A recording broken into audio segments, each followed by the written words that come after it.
buddy. Morning, Rabbi John. Welcome back, Paul. We missed you. Thank you.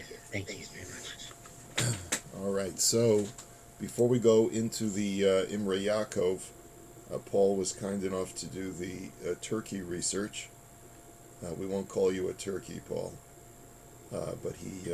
Appreciate that. all right, but let's see here. Paul did the research on Izzy's experience harvesting turkey eggs. Why are turkey eggs so scarce? The answer turns out to be a wide combination of factors, all of which together add up to turkey producers pretty much deciding not to bother entering the egg market. For one thing, turkeys lay eggs much less frequently than other birds. A chicken or a duck lays about 1 egg per day, but a turkey lays at most about 2 per week.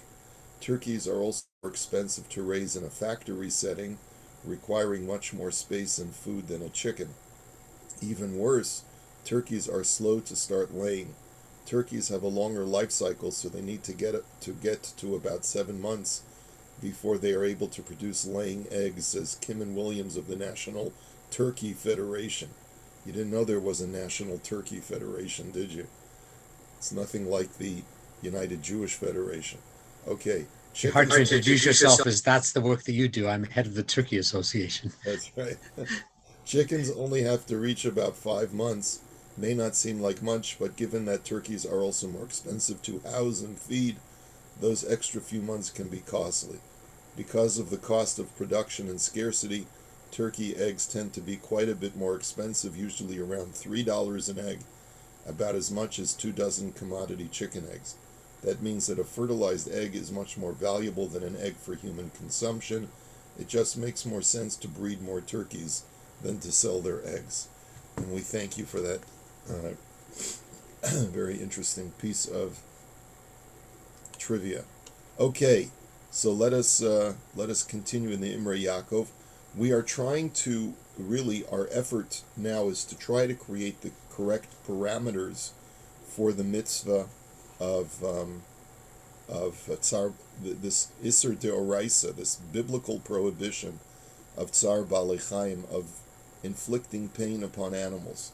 It's not an absolute prohibition, because if it were, then it would be prohibited to slaughter animals, because killing an animal causes the animal pain.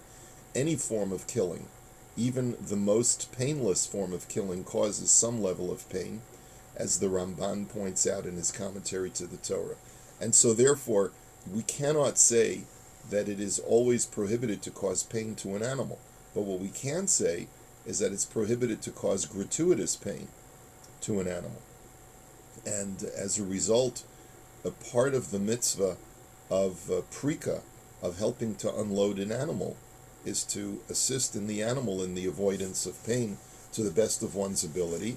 But again, it cannot come at the expense of human utility. So if it's going to end up costing me money to help this animal avoid pain, then I have every right to seek compensation for that effort. So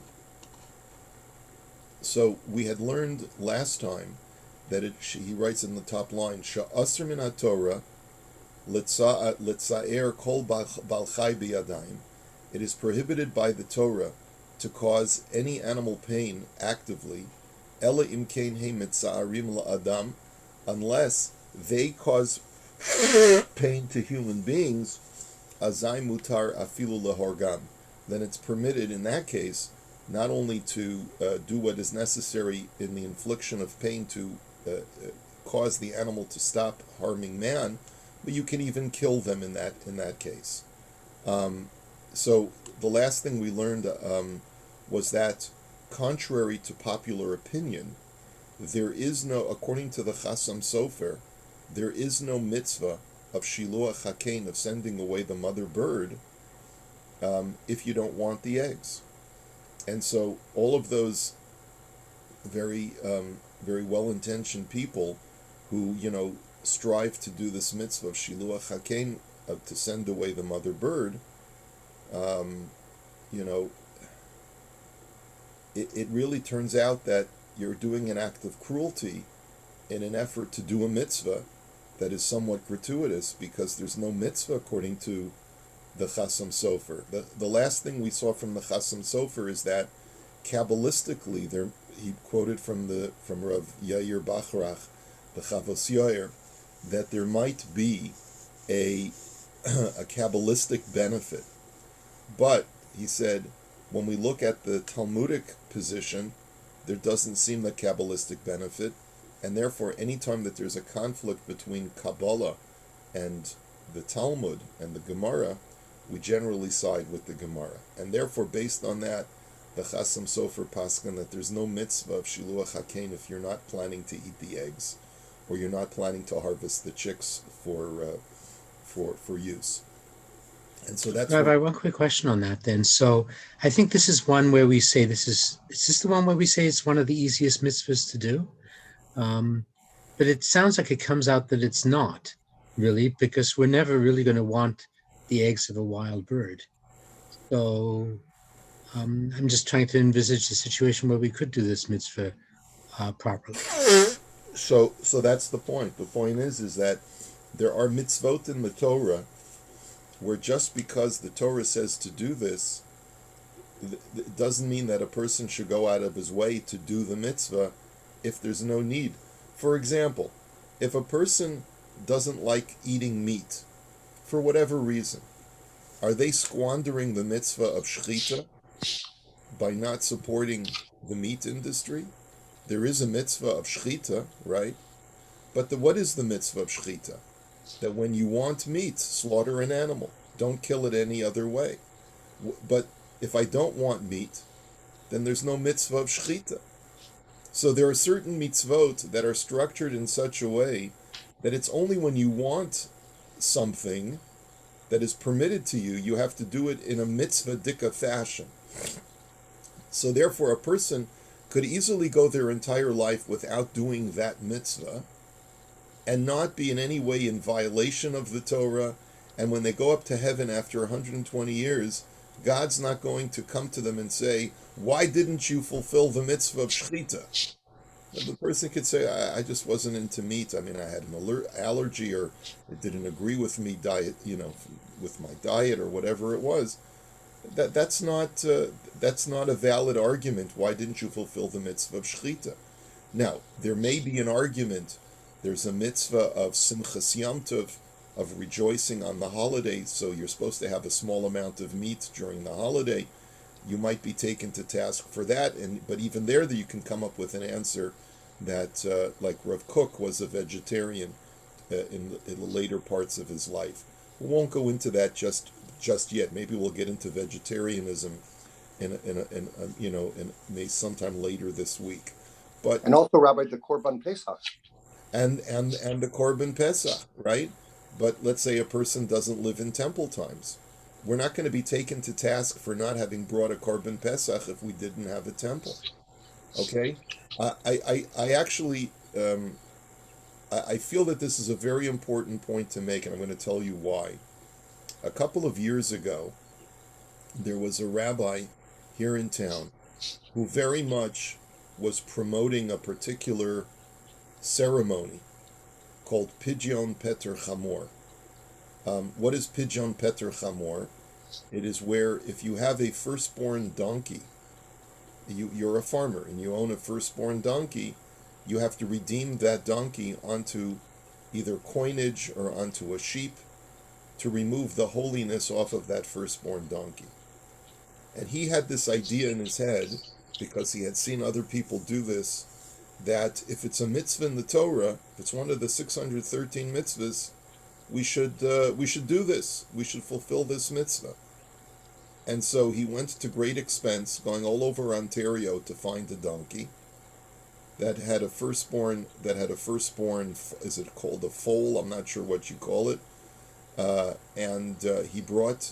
He came to me. The reason I knew about it is because he came to me and said, I want to bring the donkey into the bayit so that we can do it in the social hall and do a big Pidyon Peter Chamor in the social hall. Well, it didn't take me very long to consult the lay leadership, who said, We're not interested in bringing a donkey in our shul.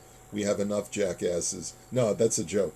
But anyway, but it was, but we politely declined the opportunity to do this mitzvah. So he brought the donkey to another venue, and there was a lot of fanfare, and he did this pidyon peter chamor.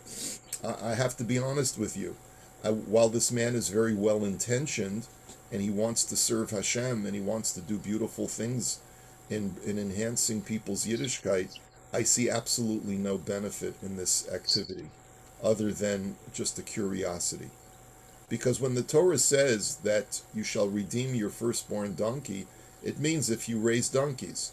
It doesn't mean that you should go out of your way as a city slicker and go spend your days trying to find the donkey and bringing it into an urban area and doing the mitzvah when there's absolutely no benefit, other than you can show that this is, I mean, maybe there's an educational benefit, I'm not sure, but from a mitzvah standpoint, there are certain mitzvot that you only have a commandment to perform the mitzvah if you're in a certain situation in life.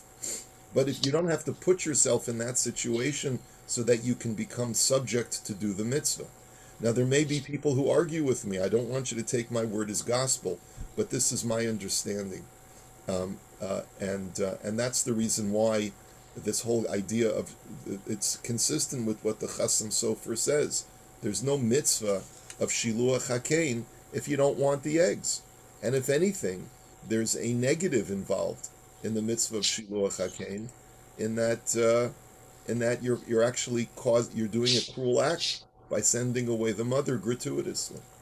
Okay, so it's not a well-known a statement from the Chasam Sofer. That's why people strive to do this mitzvah whenever they can. I actually, over COVID, we had a bird in our backyard who had nested, and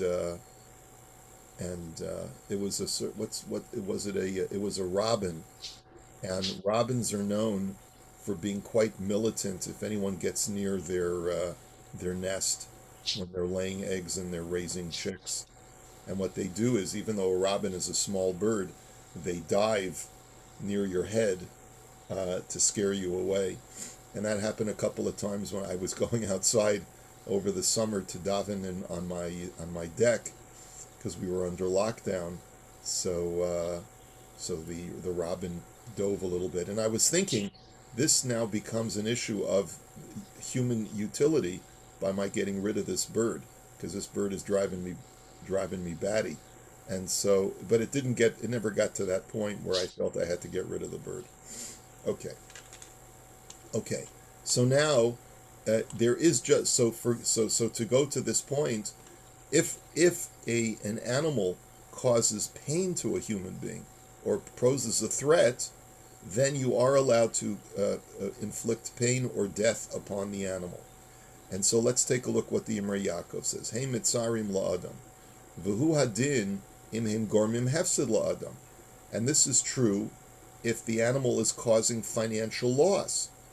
So let's say, you have a raccoon who's eating your azaleas. I don't know what animal eats azaleas, I'm not sure, but you're allowed to inflict pain or even death upon an animal that is wreaking havoc in your landscaping. That would also be a justification. Uchamoshe kosav hataz, as the Taz writes, Demishi yesh lo kelev beveso, shemaziko umafsid hamaychol beveso, that if a person has a dog in his house, and the dog refuses to be trained or disciplined, and the dog is causing damage, and he's getting into all the food in the house, afilu eino noshech, even if he's not biting, mikol makom yachol litein lo sam hamaves, you're allowed to give the dog poison in order to put the dog down, ve'eino over mishum tsar balei chayim, and you're not in violation of tsar balei chayim. Now, is it considered to be an act of cruelty? Perhaps, but you're allowed to protect yourself from injury, so you're allowed to poison an animal if the animal is causing you harm.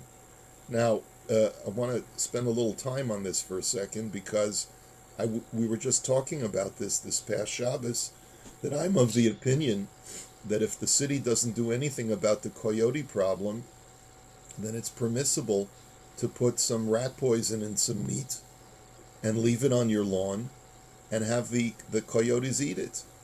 And they should just be poisoned. If the city's not going to be willing to relocate the animals, they are posing a threat to small pets and potentially to small children as well, then it should be permissible to poison these animals in a humane fashion, of course, so that they are eliminated from the neighborhood. If you take a look down in footnote Lamed Aleph, he says, "V'ra'iti b'shut maharsham chelak dalet sin kuf mem." I saw in the following responsum, "Shadan imutar lefazer b'toch sadehu sam hamaves lebehemos kidei lahamit habehemot hazarot shaholchot b'toch sadehu umazikim oto." He says that the question that was posed to the Maharsham is it permitted to spread poison in your backyard or in your field to kill the animals that are wandering through your field and are causing damage? Let's say you own farmland and you have critters running through the field and they're damaging your crops. And furthermore, what if these animals are owned by a nearby farmer? And you've already told the other farmer who's got, let's say, goats or something like that, and the goats are coming onto your farm. You say, listen, you've got to keep your goats out of my field. They're eating my crops. And you tell the guy, if you don't keep your goats out of my farm, I'm going to poison them because they're destroying my value, the value of my field. Umasik de'ein biyado lahakel. So in that case, the Maharsham says that since there's an alternative, there's another way to control the animals coming onto your field, you're not allowed to poison them. But if there were no other way to control the animals' access, so then it would be permitted. V'hinei sasam hadvarim, and the Imrei Yaakov says that he writes this in a very unqualified way. Aval la'anios daiti, but it would seem to me, hagam de'efshar b'inyan acher mikol makomim hadavar karuch b'hotzos kaspios.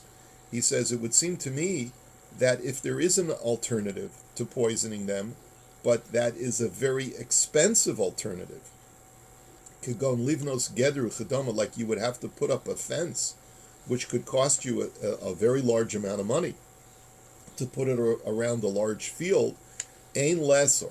There's no reason to prohibit poisoning the animals. Ubifrat she'eno elagrama de'eno osa bi'adayim. He says, because especially when you consider that poisoning an animal, if you wanted to talk about the legal issue, as far as what is your responsibility to the owner of that animal, you cannot be litigated against if you poison someone's animal, because all you're doing is a grumma, which is you're doing an indirect causation of damage, in the sense that you're not killing the animal, but you're leaving food that if the animal ingests it, it'll die. So I didn't force the animal to eat. The animal chose to eat, and I just put the food in front of it. He says, "V'gam le'inyan nezikin b'chay gavna potter," and that's why in the laws of damages, a person can exempt himself. Now, obviously, if I gratuitously poison my friend's pet, God's going to hold me liable for that damage, but I can't be sued in court. Kimavur b'Rambam Reish Perek Daled Miniz Mamon, as the Rambam discusses. So, the point that he's making is that yes, if there's another simple way to cause these animals to stop harassing the public, then it is, you should not poison them. But if there is no other way, because the city refuses to do anything about it, then I'm of the opinion that it's permitted to poison the coyotes.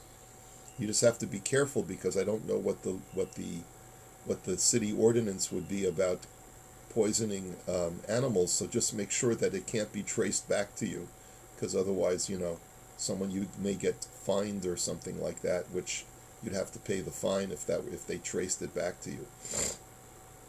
But in any event, I think from a halachic standpoint, if that's the only alternative, you see, I'll be honest with you. A lot of people are saying, "What's the big deal with the coyotes? It's part of wildlife. They can live with us." Yeah, they can live with us, but what if they cause us damage? What if they kill small dogs? It's only a question of when are they going to attack a child, God forbid, a small baby in a carriage or something like that. And I'm not interested in waiting until that happens before action is taken. I think that the city is actually acting immorally by allowing these animals to roam around freely. I don't know if I'm in the minority or the majority, but that's certainly the way I feel about it. And it's not because I don't love animals. It's because I love human beings more than I love animals. And you have to place your priorities somewhere. Okay.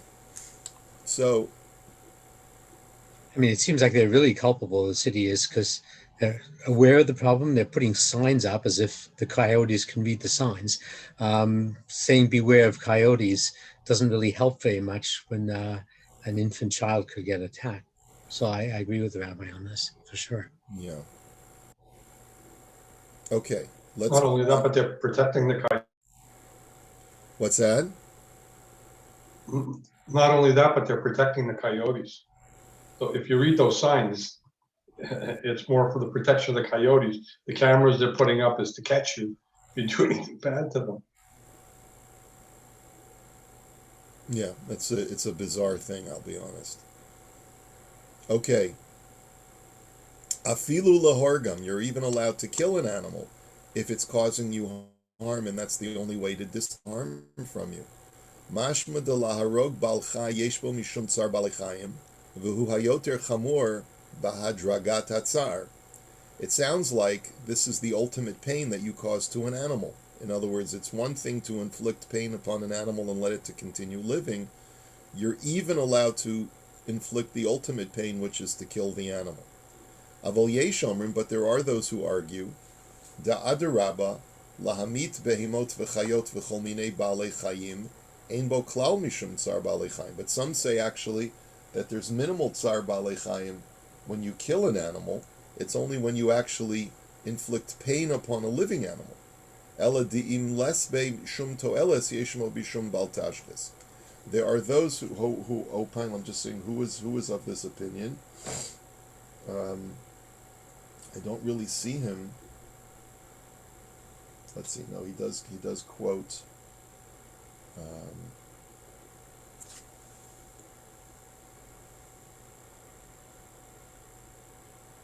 He doesn't quote who is of this opinion, which is quite unusual for him to do that.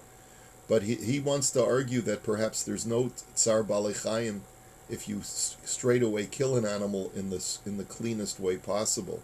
The Ramban says clearly not that way, and it seems most commentaries do hold that there is tsar balechayim. Ela di'im les be shum to'eles yesh bo mishum bal tashchis. But and by the way, there's also another prohibition.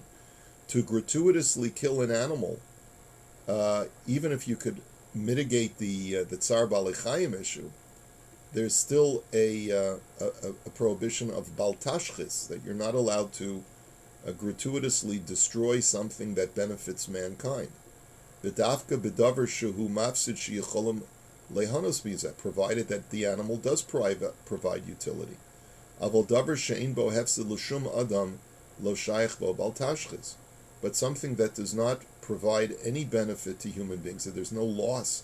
If this animal is destroyed, then there's no isser of bal tashchis. And if you take a look at the footnote in Lamed Daled, he quotes the Noda B'Yehuda, Rav Yecheskel Landau of the 18th century, who was the Gadol Hador of his time. He says, V'lachein kasav sham hanoida b'Yehuda, dahani chayos ya'ar, d'chol zman shehem b'chayim ein bahem shum hanola adam. The Noda B'Yehuda writes about animals in the forest, animals in the wild. that while they're alive, they provide no benefit. They provide no real benefit to human beings while they're alive. Sometimes they provide a benefit to human beings for their pelt or their meat, but they don't provide any benefit while they're alive. Leka behamasasan mishum baltashchis. There is no prohibition of baltashchis by killing them. Omnom achar kach kasav de'afte mitzad hadin sharei. He says, and therefore he writes that even though technically one could permit the killing of animals in the forest, mikol makom ikabo mishum achzarius.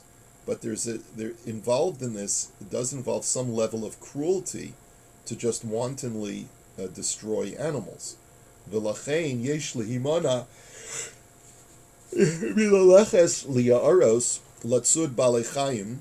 He says, therefore, this is a very famous quote from the Noda B'Yehuda. A lot of people have heard of this before. It's the attitude towards hunting in Jewish law. He says you should avoid taking expeditions out into the forest to hunt wild animals, liros bahem imkana sreifa, to shoot at them with a fire tube. That's what he called a rifle, because it was a new technology back then. Kisha'osa kain rak mishum taiva below lishum parnasa ein sham. Well, if you're only doing it for taiva, he really means for sport.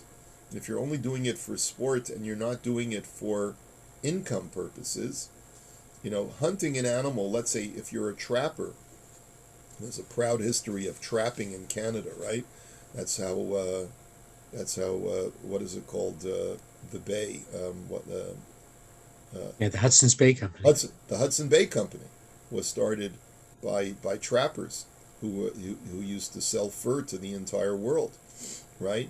So he says if you're doing it for financial reasons, that's your occupation, and that's how you make your living is by selling furs.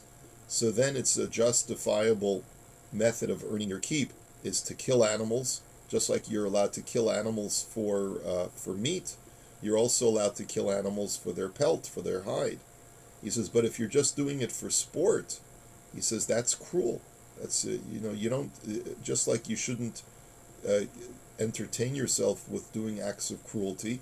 This is an act of cruelty. V'chein kasef b'chayi adam yaredeis and pe gimel daf chaf mem, right, etc., etc., etc. And he goes through a number of different sources on this matter. So, any kind of entertainment that involves infliction of pain upon animals, one could arguably say that certainly cockfighting is dog fights and things like that. But I question whether even if dog racing and horse racing may involve some level of tsar balei chayim. I mean, it's done purely for sport, and I'm not sure.